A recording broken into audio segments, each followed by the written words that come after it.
Ketua DPP PDI Perjuangan, Komarudin Watubun menyebut sebagai kader PDI Perjuangan, Gibran tidak boleh bermain di dua kaki.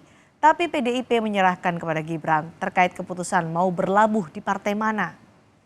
Gibran sebelumnya digadang-gadang menjadi salah satu tim pemenangan Ganjar Mahfud. Ketua DPP PDI Perjuangan Komarudin menyebut menghargai apapun keputusan Gibran Rakabuming Raka. Sudah jelas aturan PDI Perjuangan itu, kata Ibu Mega nggak boleh main dua kaki, kan jelas itu. Ya, rujukan PDI Perjuangan kepada anggaran dasar, anggaran rumah tangga, aturan PDI Perjuangan dan juga arahan dan perintah Ibu Ketua Umum. Dan itu jelas soal tidak boleh beranggota ganda dan tidak aturan undang-undang juga nggak boleh punya anggota ganda.